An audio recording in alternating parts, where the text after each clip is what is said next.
দেখো জমিয়ে খাওয়া দাওয়া শুরু করে দিয়েছি আমরা এখানে। তো কী উপলক্ষে খাওয়া দাওয়া, তো গত 28 জুন আমার জন্মদিন ছিল, তো সেই উপলক্ষেই তারপর সকাল থেকে আমি কীভাবে কাটালাম দেখো। প্রথমেই মেয়ে সারপ্রাইজ দিল, এই যে ঘুমের থেকে উঠতেই এই যে বেলুন টেলুন দিয়ে সাজিয়ে, তারপরে সারা সকালে উঠে কাজ টাজ ছেড়ে একটুখানি মোবাইল ঘাটলাম, মোবাইল ঘেটে টেটে তারপরে আমরা এই যে তৈরি হয়ে বেরিয়ে পড়লাম। তো এটা হচ্ছে আমার জন্মদিনের ড্রেস। তো কেমন লাগলো তোমাদের আমার জন্মদিনের ড্রেসটা বলো। তারপরে আমরা চলে আসলাম আমাদের গন্তব্যস্থানে। তো আমাদের যেই হোটেলটা আসলাম ওটার নাম হচ্ছে ঝোলে ঝালে অম্বলে। তো এই দেখো, তো হোটেলটা ভালোই ছিল, খুব একটা খারাপ ছিল না, তো ভালোই।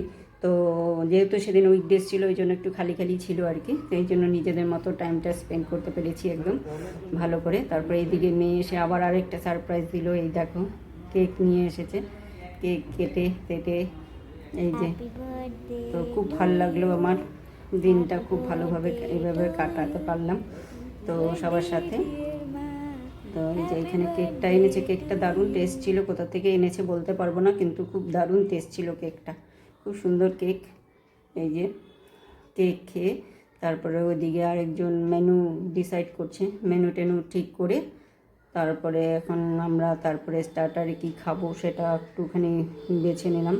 বেছে নিয়ে তারপরে এখানে যে স্টার্টারে আনলো আমাদের জন্য ভেটকি ফ্রাই। তো ভেটকি ফ্রাইটা খেলাম, দারুণ টেস্ট ভেটকি ফ্রাইটা।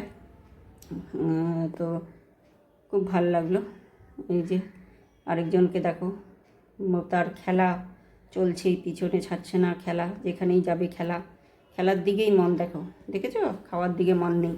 তারপরে এই যে খেয়ে দিয়ে আমাদের স্টার্টার খাওয়া তো হয়ে গেল, তারপরে আমাদের আসলো মেন কোর্স।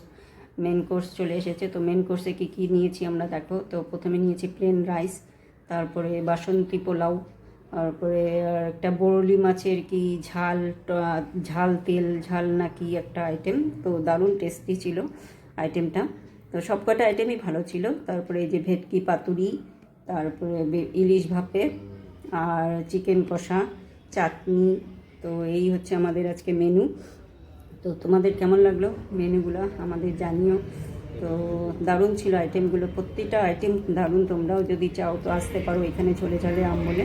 তো এটা হচ্ছে শিলিগুড়ি এয়ারভিউ মোড়ের সামনেই আর কি হোটেলটা, ওখানে তোমরা একবার ট্রাই করতে পারো, একদম পুরো বাঙালি স্বাদের রান্না। তো আইসক্রিমটা আমরা ওখানে ভিতরে খাইনি, বাইরে থেকে আইসক্রিমটা নিয়ে আমরা বাড়িতে চলে এসেছি।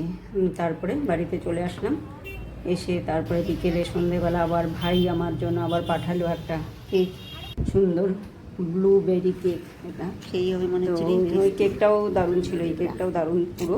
তো সেই কেকটা কেটে কেটে আজকের দিনটা পালন করলাম। এবং তোমাদের ভিডিওটা কেমন লাগলো আমাকে জানিও, লাইক কমেন্ট একটা শেয়ার করে দিও। তোমরা লাইক কমেন্ট না করলে ভালো লাগে বলো।